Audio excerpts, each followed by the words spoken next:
He's the author of The House of Wisdom, which is the portrait book I'm holding up right here. Please welcome Jonathan Lyons.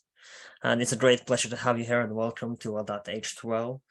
And as always, of course, we begin with, and as you mentioned in the book, and I'm going to put a link in this to your video you did on your introduction to the House of Wisdom as well in the description, but it's kind of an understudied field, Arabic science, when you say in this.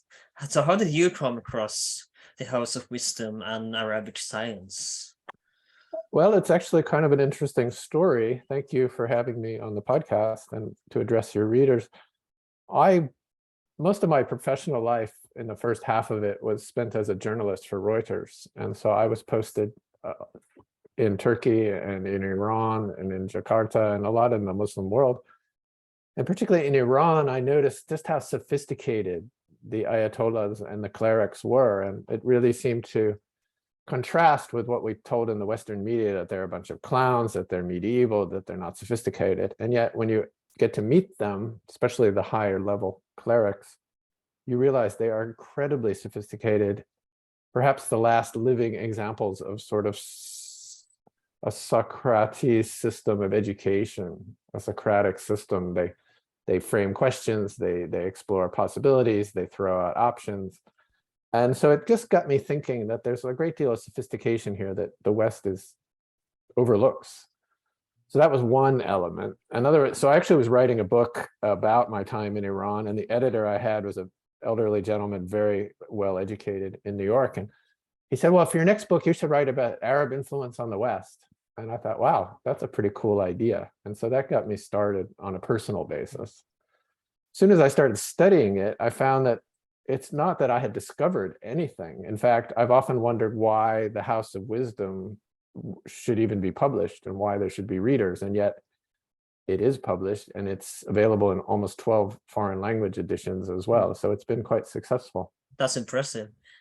And the question is, why don't we know this stuff? So I grew up in the 1960s and early 70s as a child in grade school and middle schools. Was never taught about Islamic influence. I was taught that Western culture was a direct descendant of Greek and Roman culture. And so the information is there available. I have in my academic work written in detail about why we don't pay attention to that, but we can sort of move beyond that unless you'd like to hear more.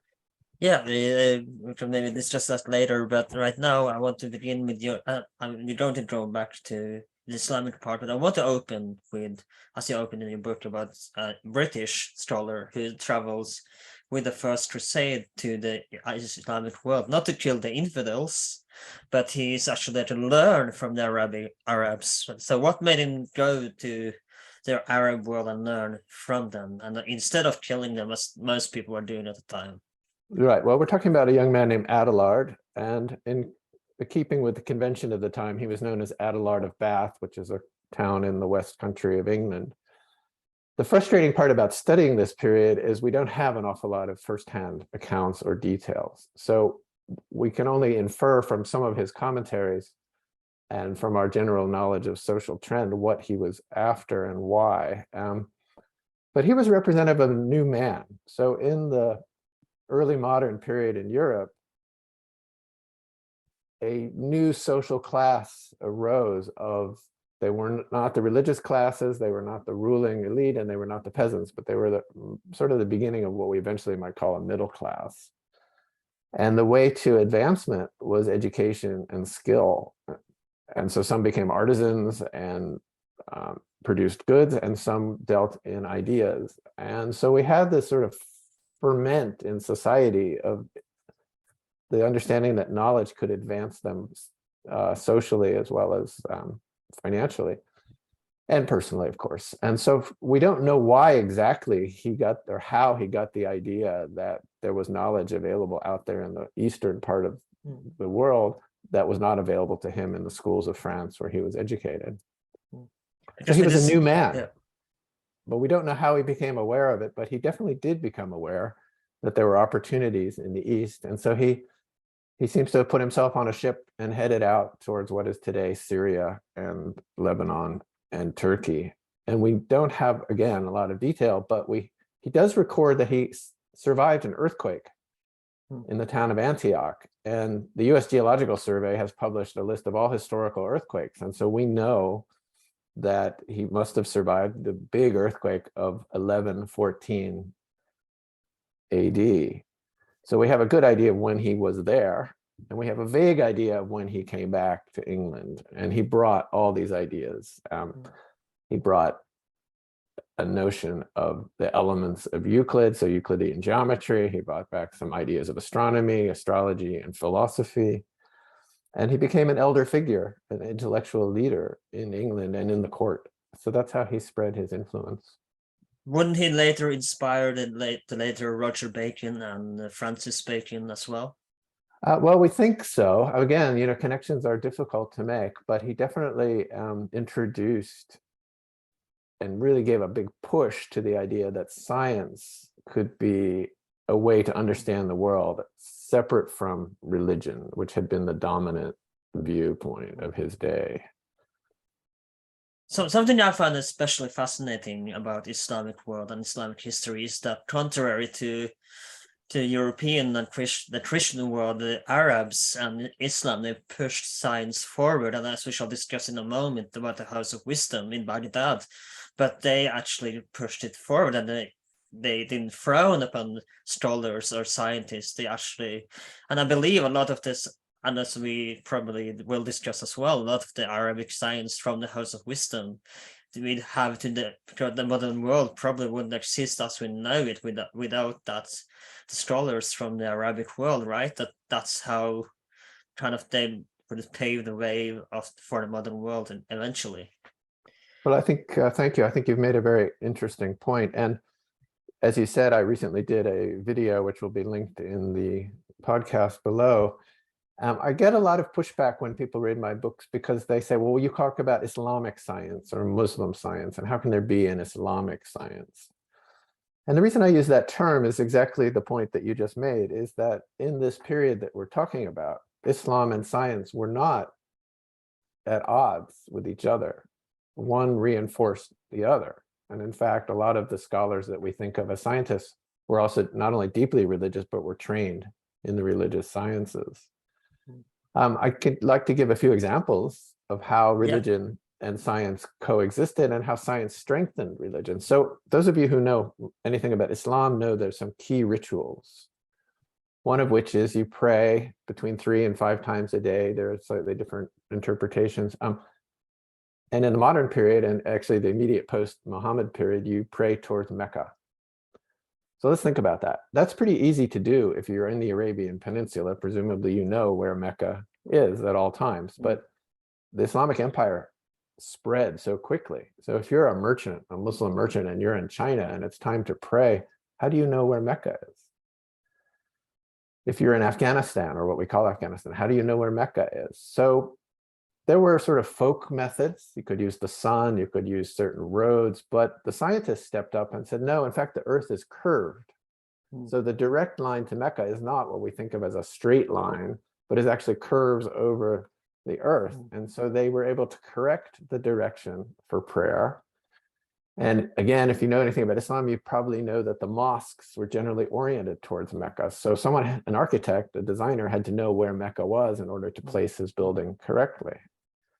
Another ritual, if you have the resources and the health, was to make the Hajj, the pilgrimage, once in your lifetime to Mecca. So how do you do this if you're in a very distant place? Well, mapping, cartography, navigation, all these sciences played into a religious ritual.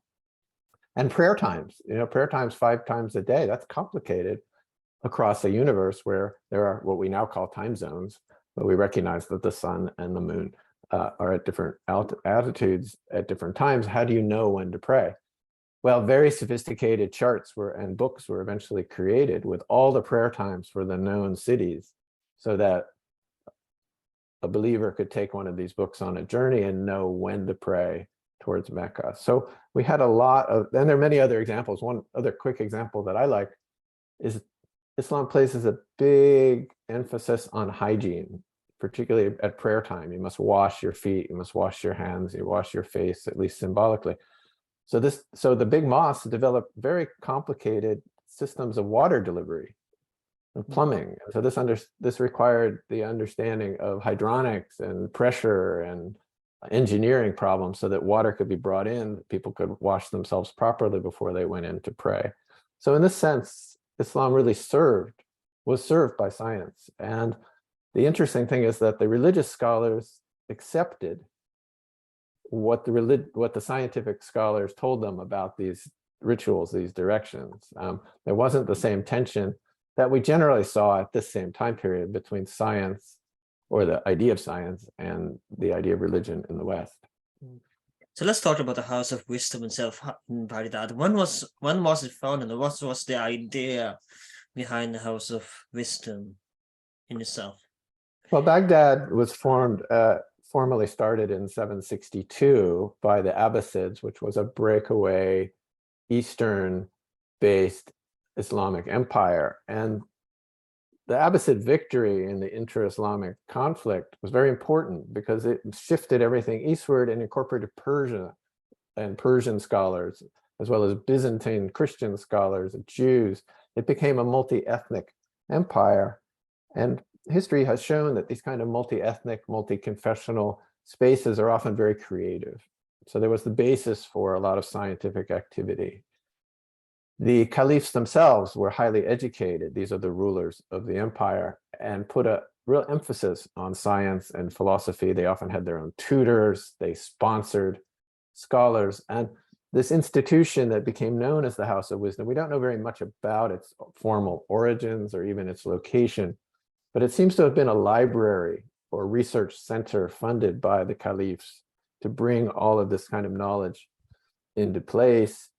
And it was a symbol of their power. I mean, it was definitely political in the sense that it demonstrated how powerful the rulers of Baghdad were, that they could support this big operation, and that it was worldly scholarship.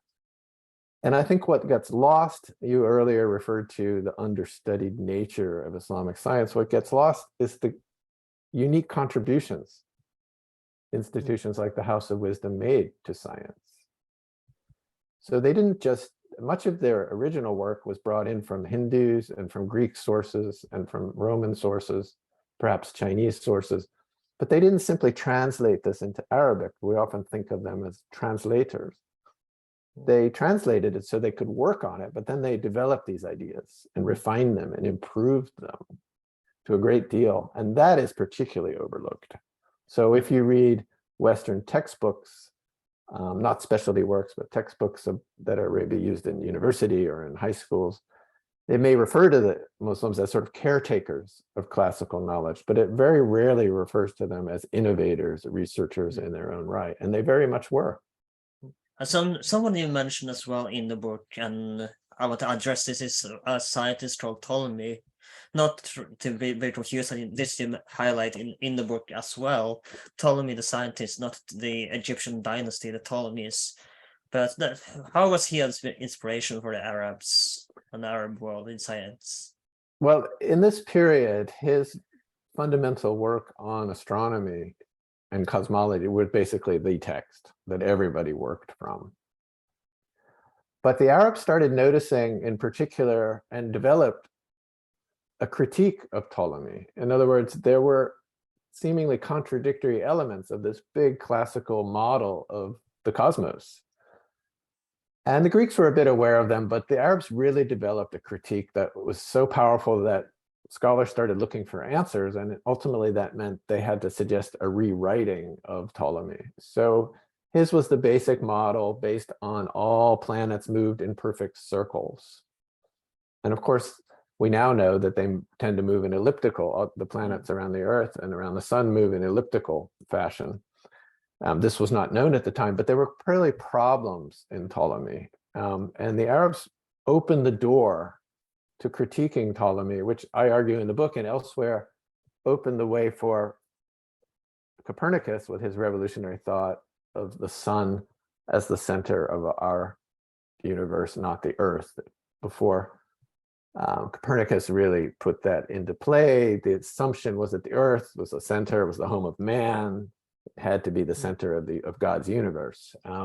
Muslims opened the door by really breaking down Ptolemy's theory and finding lots of problems with it, which, of course, is how science is done. You take a theory, you look at it, whether it's Einsteinian cosmology or Ptolemaic, it doesn't matter, or Newtonian physics, and you say, well, this explains A, B, C, but it doesn't explain D. How do we explain D? And as you start explaining D, suddenly the theory has problems, and so you invent or develop a new one. That's the classic model of scientific innovation. So that's what we had at work here. So they did a lot of work to try to establish Ptolemy's system, and when they couldn't, they started raising important questions. And something we discussed in a recent episode about Al-Andalus is that as well, it was they did clash with each other, not clash maybe, but the world of the House of Wisdom in the Abbasid Caliphate and Al-Andalus with Cordoba, they did travel back and forth, and it changed literacy. And I said this in the episode as well, that what I find really fascinating is that while the Abbasids, they would have a golden age in science, the Al-Andalus would have a golden age in literacy and literary work, but they did contribute to science as well. For example, I believe you write about the agricultural contribution that the Al-Andalus contributes to. Yeah, agronomy was a big science there, and they made contributions to this critique of Ptolemy as well. One of the fascinating things about this period that we're talking about was that, for the most part, you could travel enormous distances across geographic space, more or less controlled and secured by Islamic power. Ibn Battuta is a perfect example of this. Yeah, and travel was how they did scholarship, just the way today modern scholars fly to conferences and meet each other. There was a lot of face-to-face work, and of course, without flight, it was a major endeavor, and it required long-distance travel, but it was very common. In fact, I tell in the book a story of one guy who basically never stopped moving. He just spent his life as a roving scholar and produced a lot of works and visited all of these centers of learning, and so they were interconnected in this kind of network. So something that I want to talk about as well is, and you talked about the Earth and how it moved. They believed it was earlier about how it was a moving around the center of the sun, etc. And that Ptolemy talked about, and something that I did find out, because flat earthers were kind of a thing that Martin, not everyone believed in it, but they did talk to me about how they kind of found out that the Earth isn't flat, but not a sphere, I believe is the word for it, that they found out how, because it was kind of a hard and fascinating method of this. Yeah, well, thank you. This notion of flat Earth is complicated, and I'm not an expert on its entire history, but there was generally an assumption in many Christian circles in particular that the Earth was flat. I think we tended to, we know that by the time of Columbus, they knew the Earth was round. So we can sort of, that story about sailors fearful they would fall off the end of the Earth is probably more a Hollywood creation than anything else. But you're right, in general, the notion that the Earth was a sphere was a radical idea in the West and pretty much taken as a given. And one of the ways, and the Greeks knew a lot about this as well, but what the Persians, the Abbasids decided to do, and this was funded by the Caliph himself, was to go out and measure the circumference of the Earth. And so how do you do that? Well, they went out in the desert, basically, with chains and markers as distance they knew, and they measured a specific distance from point A to point B, and then they took readings of the celestial bodies to figure out what kind of arc they might have achieved. And then we know that a sphere would have 360 degrees, for example. So if they could get 1 degree of movement by their readings of the stars, then they could measure the distance between A and B, multiply it out. And what's amazing is that for a relative primitive solution, ingenious but primitive, they came very, very close to the actual circumference of the Earth. So that was sponsored by the Caliph al-Ma'mun in Baghdad, and the work was completed around 833, as far as we know, and remarkably accurate.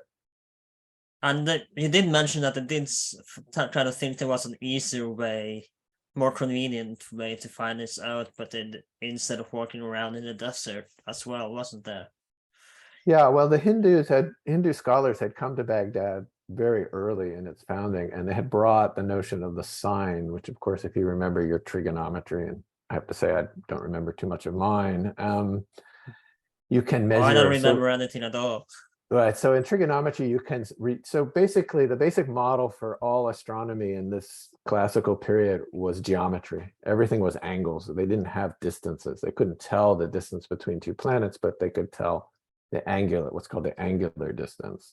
So they were working with angles. And by developing these trigonometric functions, they could do a lot of it mathematically and not have to do it geometrically. So that was a big improvement and led to the creation of good maps, or reasonably good maps.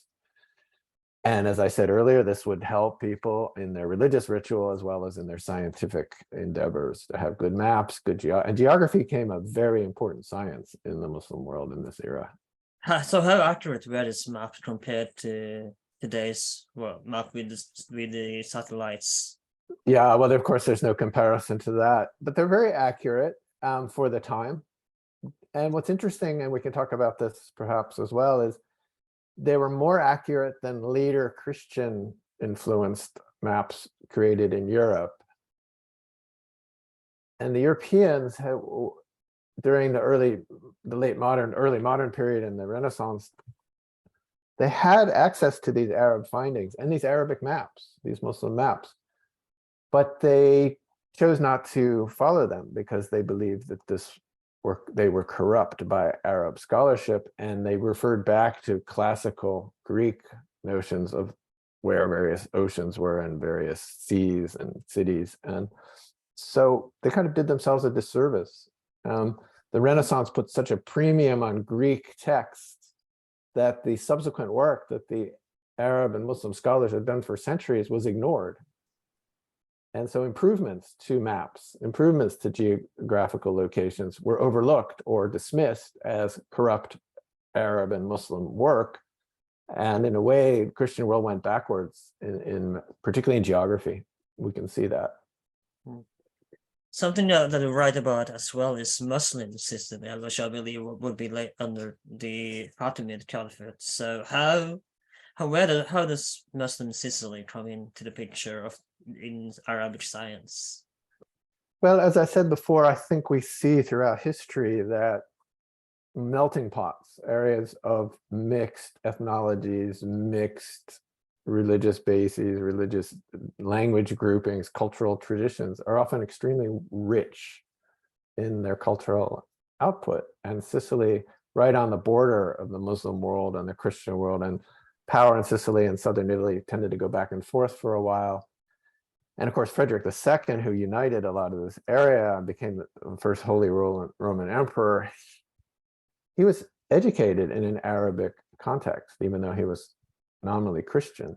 And some of his contemporaries even wondered if he was if he were perhaps a secret Muslim. To me, that's not so important. What's important is that he understood the value of the philosophy and science and even artistic and work that the Muslims were doing. He sponsored many of them, and we believe his own philosophy tutor was a Muslim. So it was a very rich mixture of Christian, Muslim, and Jewish and other inputs that created an opening for a space, if you will, for creative work. And there's also the story, and this just might not be too relatable to the episode, but when Frederick II visited Jerusalem and how they didn't do the Friday prayer, and how it was a massive disappointment for him, because that's what he wanted to hear when he was in Jerusalem, the Friday prayer. Yeah, that was a lovely story. Having been raised in Islamic context, or at least surrounded by Islamic references, he we understand, dreamt of hearing the call to prayer early morning as he was sleeping in Jerusalem. But out of respect for the emperor's visit, the religious authorities withheld the call to prayer, to let him sleep, and he was apparently deeply disappointed about this. Yeah, so let's talk about, and we mentioned this early in the episode, names such as Roger Bacon and Francis Bacon, and no relation to Kevin Bacon, I assume. But Sounds bad. That was a bad joke there. But how did the Western world eventually catch up with Arabic science and the world of science itself? Of course, the Renaissance is a lot of help contribution to this. But when did they eventually start learning from the Arabs and catch up on their own? Well, Abelard returned in the early 1100s with some of these texts. He wasn't alone. I tend to focus on him because we have more information about him. He's a very interesting character, and he was a groundbreaking figure. But there were many students, translators, people who learned Arabic,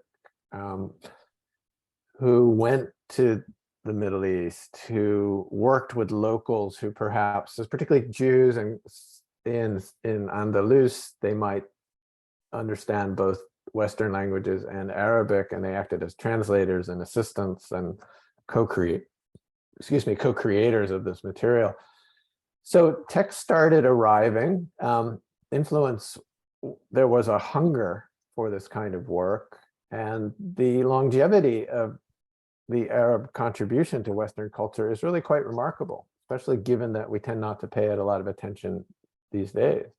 So, for example, Avicenna's famous text on medicine was being used and printed in Italy into the 1700s and relied upon in both the teaching facilities and in use. So the Arab medicine was extremely influential, and it was built on the Greek models. So it was a continuation in many ways. But as I said, the Arabs really advanced this notion. One area that they were particularly good at was what we would call germ theory. There's a good story out of Baghdad that when they decided to build a new hospital, they took pieces of raw meat and hung it in different parts of the city and waited to see which areas putrefied or spoiled first. And their theory was that the air was not clean. They didn't have an immediate notion of germs, but what we would now say presence of too many germs. And so they eliminated those areas from their construction plans. And it's just a small example, but this is at a time in London and Paris were just tiny little dirty cities, or even settlements if they were even really settled fully at that time. So how did it work? Well, we don't know a lot about the transmission, but we do know that a lot of these texts were brought back, and it became a matter of pride in the early post-Abelard period to have a reference to Arabic science. When you read the Arab or the translations of Arabic astronomy and astrology, even, there's a lot of underlying sort of Aristotelian philosophy inside that. And so there was a great deal of knowledge and a great deal of information conveyed. One area that's particularly interesting to me is the question of Aristotle, who became, who's known as the philosopher in Western culture, and even among the Arabs as well, highly respected. The early reception of Aristotle in the early modern Europe was based on the Arab interpretation of Aristotle. So Aristotle's an interesting problem because he, of course, did his work before the advent of Christianity. And so he's working in an atmosphere that is not monotheistic. It's not, both the Muslims and the Christians, of course, believe in one God, as do the Jews, of course. But Aristotle is working in a different tradition. So how do you take a cosmology that doesn't account for a single all-powerful God, and how do you make it palatable to a religious community that does? And so the Muslims spent centuries sort of arbitrating, if you will, Aristotle and creating an Aristotle that was acceptable to monotheistic culture. This is what that would not contradict the Islamic religion, right? Right. And what this did then was save perhaps arguably centuries of philosophical work on behalf of Christians receiving, because of the collapse of Western Europe in what we often call the Dark Ages, whether they were really dark or not is often argued, and I won't get into that, but they were dark enough. Their first reception of Aristotle was not from the original text, but through the Arab rediscovery. And again, this was not simply translation, but the Arabs developed these ideas in ways, as you say, were not in contradiction to their own monotheism. So that's another example of how this material made its way and helped jumpstart scientific activity in the West. So let's talk about the devastating fall. And we made an episode of Mongol conquest a while ago as well, Baghdad's and the Abbasid Caliphate. But let's talk about the fall of the House of Wisdom and the consequences that the Mongol invasion brought, because it was quite devastating. You have so many scientific papers lost and thrown in the river because of the Mongol conquest and the Mongols' devastation of Baghdad. So how do you think the world should have been if that? I want to start with this question. That do you think the world would be more advanced today if we hadn't lost all this contribution under the Mongol invasion? Wow, that's an interesting thought. Always hard to say, of course, because activities move and sort of there's not a linear line, really. There's not a linear relationship between knowledge and its future. And so we tend to look backwards and say, well, we arrived at so-called modern science today, so it must have been this and this and this that created And it. I mean, I would like to add to that, and I think it's rather silly to think that the world would be more advanced without religion or Christianity or any religion at all. I think it's a rather silly assumption that the world would be more advanced without religion at all. Just that maybe something I wanted to add, but to that comment. Yeah, of course. No, I would agree with that. It's a very, religion, we tend to break it down in the modern life to beliefs and to prohibitions and things, but of course it's a whole way of life. And particularly Islam, which is a universal prescription for all aspects of life. I think, we need to be careful about not thinking of Islam as just sort of an Eastern version of some other religion. It actually is an entire way of life. And as we said, it really encouraged science. There's a famous hadith or saying from the Prophet Muhammad, search for knowledge even in China. And elsewhere, the Quran tells us that we can use the stars for navigation. Now, these were radical ideas at the time, because in Christian Europe of that same era, most of attention was focused on the other world, on afterlife, and very little work was done on studying the world around us in what we would now call scientific method.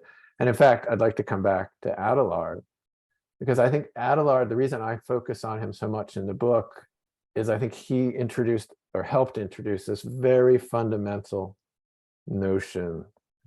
And I actually end my book with it. And so I'd like to read that quotation. He says, of course, God rules the universe, but we may and should inquire into the natural world. The Arabs teach us that. And he writes this in his commentary. And what's so important about that is, in other words, we can observe God, we can respect God, we can accept God's power, but at the same time, we have a right. Man is a curious being, and so we have the right and the duty to understand the world around us. And that kind of, to my mind, opens the door to science. And so, well, we can talk about Abelard brought this idea and that idea and this technology. To me, that's his real fundamental contribution, is to help open the way to, we have a religious worldview in this era. However, we still can do science. And that's revolutionary. And something I want to talk about as well before you go is the fall of Arabic science. And something that I might be wrong here, but when the later Ottomans would introduce I don't forget what the word is, but they would focus to save the empire. They would focus on Islamic theology, and I don't have the words. I'm so sorry, but it kind of backfired in the sense the theology, not to focus on Islamic theology and Islam first as the means to save the empire. Would you say that the failure to when they did that, it kind of saved the empire, but at the end they stopped progress as well? Is that kind of one part that stopped across the fall of Arabic and Islamic science in a way? Sorry for stuttering a little bit there. No, that's fine. I have to be honest. It's not a field that I know too much about, later Ottoman period. So I might have to go around that in my response. But let's talk about the collapse of Islam or of Islamic science. When I lecture about this book, or when I do some of my university stuff, or when I do book talks, I'm often asked several of the same questions. And one of the key questions, and it's a modern question, you only get it nowadays, I would suspect. And the question is, well, if Jonathan, everything you say is true, and the Muslims are so great at science and philosophy, what, look at them now. I mean, that's the crude version of the question, but I get it a lot. Why is Islamic world such a mess? This is an interesting question. And I guess it's my personality and my approach to questions like that is to not only try to answer the question, but to kind of question the question, if you will. And I used to say, and I'm going to say it again, I've never had that question about Greece. So we talk about the great Greek intellectual contribution to Western culture, and there's no doubt that there was one. But no one ever says, well, today Greece, it's kind of a minor country in the EU, and we go there for a holiday, and we drink a lot of beer, and we sleep on the beach, and it's not particularly powerful, and it's not particularly influential. So what's wrong with Greeks? No one has ever asked me that question. Yeah. But the question about Muslims, I sense, is they want me to say that there's something essentially flawed about Muslim culture that led to the decline. And in fact, if you try to be more objective, you see that all empires eventually fall. They weaken for a host of reasons that are not particularly unique to them. The destruction, as you mentioned, of the Mongols, the destruction. So I'm not sure it's well known, but that area used to be the breadbasket of Eastern Europe, of the East. Baghdad, Iraq was a huge grain producing area. Now we see pictures on TV and we see these deserts. Well, desertification, climate change, was partly a result of the destruction by the Mongols of this highly sophisticated, highly centralized system of irrigation. That system never been recreated and probably can't be in the modern world. So that was a huge blow.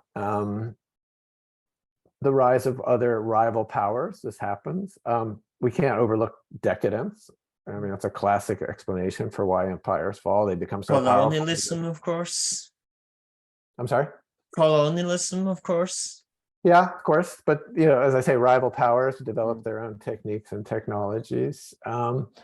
Empires often turned inward under pressure. As you said, the Ottomans started to rally around a theocratic reading of Islam and may perhaps develop some of its more intellectual. Again, I'm not an expert. I'm going more by what you said than what I know myself. So I would say that the Islamic Empire collapsed for the same reason that all empires eventually seem to collapse. And there's nothing essential about Islam. But under the pressure of colonialism, under the pressure of interference from the West, it tended to turn inward. And that inward defense became a theocratic, theological defense, not a sort of a broader intellectual, cultural defense. So one thing that I've noticed when I lecture, particularly in the Middle East, is that a lot of Arab professors, Muslims, Persians, whatever, the Turks, of say 30, 40, 50 years old, 20 years old, right out of grad school, whatever, they come up to me and say, I didn't know a lot of this stuff. No one ever taught us. I gave a lecture at the Northwestern's campus in Doha a couple of years ago, and I talked about the Arab intellectual contribution to the whole idea of university. And many of these young professors came out and said, I've never learned this stuff. They didn't teach us this in Egypt. They didn't teach us this in Jordan. They didn't teach us this in the UAE. They didn't teach us this in Iran.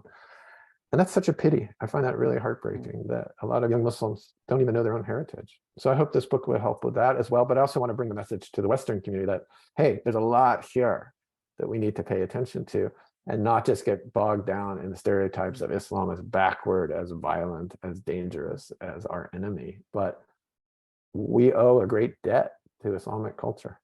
And unfortunately, 9/11 didn't help the point of view of Western world on the Islamic world. So it kind of put us back a bit, I would say.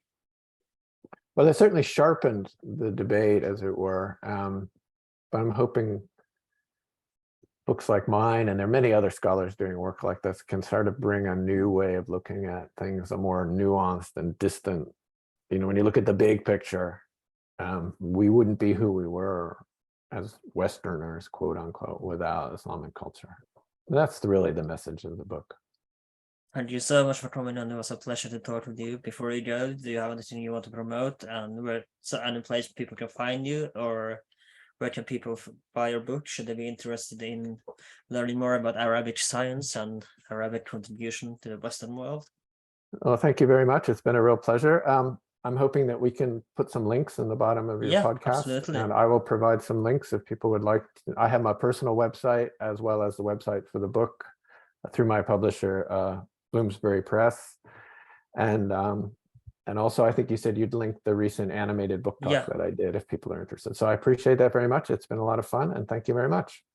Thank you for coming on. This has been Well. If you liked this episode, make sure to check out some other episodes we have on this podcast. We got this more Islamic episode coming out. We got one on Moodle art and architecture coming out soon. So please check that out. Please like, share, and subscribe. We are on YouTube, Spotify, Apple Podcasts, wherever you can find podcasts these days. If you are on iTunes, please consider writing a review for the podcast. That would help us out a lot. My name is Alan. This has been H12. I'll see you next time.